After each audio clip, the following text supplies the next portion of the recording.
কোনো রকম condense milk cream কোনো কিছু ছাড়াই বাড়িতেই খুব সহজে আম এবং দুধ দিয়ে যে ম্যাঙ্গো আইসক্রিম বানানো যায় সেটাই আজ করে দেখাবো। নমস্কার বন্ধুরা, মিষ্টিমন চ্যানেলে সবাইকে স্বাগত। আজকের আমি এসেছি ঘরোয়া পদ্ধতিতে ম্যাঙ্গো আইসক্রিমের রেসিপি নিয়ে। তাহলে রেসিপিটি শুরু করা যাক। ম্যাঙ্গো আইসক্রিম বানানোর জন্য এখানে আমি নিয়েছি 3টে হিমসাগর আম। আমি আজকে যটা আইসক্রিম বানাবো তার জন্য এই 3টে আমি যথেষ্ট। এইবারে আমগুলোকে বেশ ভালোভাবে আমি পরিষ্কার করে নিয়ে কেটে কুটে ছোট ছোট করে টুকরো করে নিয়ে ফিরে আসছি। এই আইসক্রিম বানানোর জন্য এখানে আমি নিয়েছি 500 ml লিকুইড দুধ। সেটা আমি অলরেডি গ্যাসের মধ্যে জাল দেওয়ার জন্য বসিয়ে দিয়েছি। গ্যাসের ভলিউম মিডিয়াম টু লোতে রেখে কিন্তু দুধটা বেশ ভালোভাবে জাল দিয়ে নিতে হবে। দুধটা কিন্তু একদম মোটা বা গাঢ় করে জাল দেওয়া দরকার নেই, হালকা জাল দিলেই কিন্তু হয়ে যাবে। এইভাবে আমি কনস্ট্যান্ট কিন্তু চামচ দিয়ে দুধটা বেশ নাড়িয়ে চাড়িয়ে জাল দিয়ে নিচ্ছি। দেখতেই পাচ্ছ আগের থেকে কিন্তু দুধটা অনেকটাই জাল দেওয়া হয়ে গেছে, পরিমাণেও কিন্তু কমে গেছে, তোমরা সেটা দেখতেই পাচ্ছ। বাটির মধ্যে অলরেডি আমি কিছুটা লিকুইড দুধ তুলে রেখেছিলাম, ওটা এবার আমি কাজে লাগাবো। ওর মধ্যে এখানে আমি দিয়ে দিলাম 1 চামচ কর্নফ্লাওয়ার। তোমরা চাইলে কর্নফ্লাওয়ারের জায়গায় কিন্তু আটা বা ময়দা কিন্তু দিতে পারো। এবারে বেশ ভালোভাবে মিল্কের সাথে কর্নফ্লাওয়ারটা বেশ ভালোভাবে গুলে নিচ্ছি। দেখতেই পাচ্ছ দুধটা কিন্তু আগের থেকে অনেকটাই ঘন হয়ে গেছে।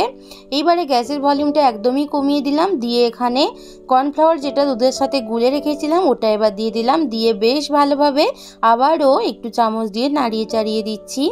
এই কর্নফ্লাওয়ারটা দেওয়ার ফলে দুধটা কিন্তু এমনি এখানে অনেকটাই ঘন হয়ে যাবে, তাই জন্য প্রথমেই বলেছিলাম দুধটা বেশি ঘন করে জাল দেওয়ার কোনো দরকারই লাগবে না।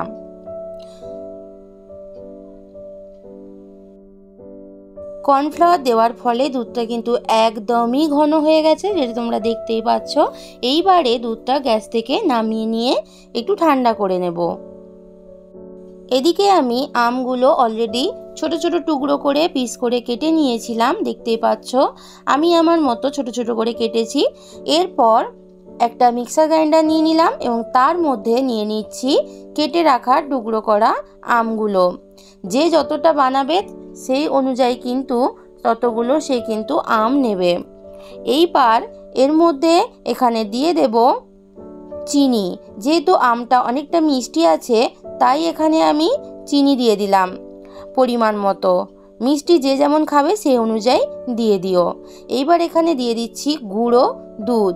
আমি এখানে 2 চামচ গুঁড়ো দুধ দিয়ে দিলাম। এইবার এটাকে বেশ ভালোভাবে একটা পেস্ট বানিয়ে নেব। এইবার আমি নিয়ে নিলাম এখানে একটা বোল। এবার ওই বোলটার মধ্যেই যে দুধটা ফুটিয়ে রেখেছিলাম সেটা আমি নিয়ে নিলাম। দেখতেই পাচ্ছ কর্নফ্লাওয়ারটা দেওয়ার ফলে দুধটা কিন্তু আরও ঠান্ডা হয়ে যাওয়ার পরে আরও কিন্তু অনেকটাই গাঢ় হয়ে গেছে। দেখো অনেকটাই কমেও গেছে। তাহলে সব কিছু নিয়ে নিলাম। এবারে যে আমের মিশ্রণটা আমি মিক্সার গ্রাইন্ডারে করে নিলাম সেটাও এবার দিয়ে দিলাম। দিয়ে এবার ভালোভাবে আমের মিশ্রণ দুধের সাথে মিশিয়ে নিয়ে বেশ ভালোভাবে অনেকটা টাইম নিয়ে একটু ফেটিয়ে নিতে হবে, যাতে ভালোভাবে দুধ এবং আমের মিশ্রণটা বেশ ভালোভাবে মিশে যায়। এতক্ষণ যারা আমার সাথে পুরো রেসিপিটি জুড়ে আছো তোমাদের সবাইকে অসংখ্য ধন্যবাদ। এইভাবে আমার সাথে সব সময় থেকো। এইভাবে বেশ ভালোভাবে 10 থেকে 15 মিনিট কিন্তু মিশ্রণটা ফেটিয়ে নেব। এইখানে চায়ের দোকানে যে কাপগুলোতে চা সবাই খায় ওই কাপগুলো আমি এখানে নিয়ে নিয়েছি।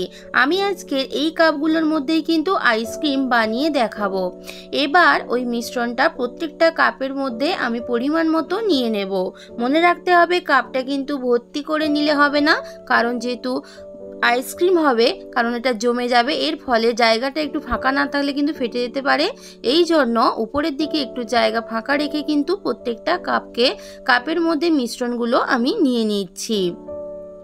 কোনো রকম ক্রিম ছাড়াই, কোনো রকম কনডেন্স মিল্ক ছাড়াই, বাইরের কোনো উপকরণ ছাড়াই কিন্তু খুব সহজে সামান্য পাকা আম আর দুধ দিয়ে কিন্তু খুব সহজেই বাড়িতে আইসক্রিম খেতে ইচ্ছা হলেই কিন্তু সহজে তোমরা বানিয়ে ফেলতে পারো। আমি যেভাবে বানাচ্ছি এইভাবে দেখে।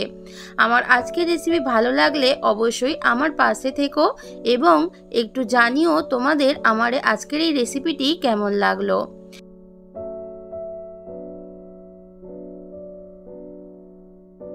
দেখতেই পাচ্ছ বন্ধুরা, সমস্ত কাপগুলোর মধ্যে আম এবং দুধের এই মিশ্রণটা বেশ ভালোভাবে দিয়ে দেওয়া হয়েছে। এইবার এখানে দিয়ে দিতে হবে কাঠিগুলো।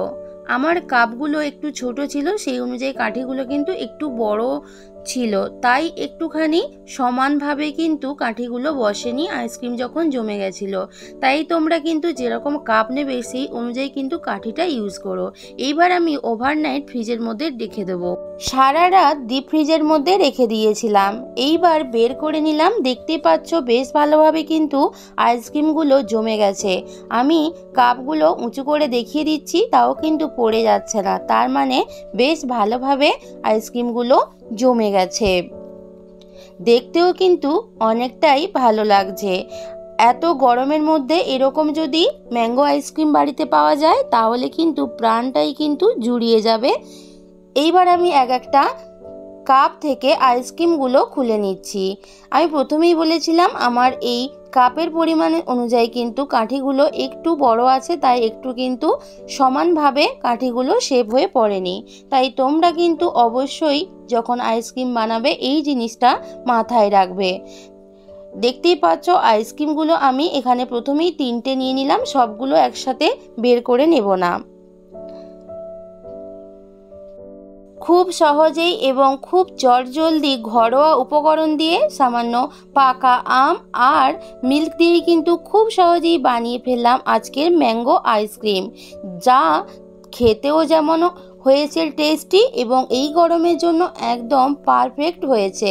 আমার আজকের এই রেসিপি যদি ভালো লাগে অবশ্যই একটা লাইক করে কমেন্ট করে জানিও তোমাদের কেমন লাগলো। যদি একটু বেশি ভালো লাগে নিজের বন্ধুদের মধ্যে আপনজনদের মধ্যে একটু শেয়ার করে দিও। আজকে তাহলে তোমাদের থেকে বিদায় নিচ্ছি, ফিরে আসবো নতুন কোনো রেসিপির সাথে। ততক্ষণ সবাই ভালো থেকো, সুস্থ থেকো, সব সময় হাসতে থেকো। টাটা বন্ধুরা।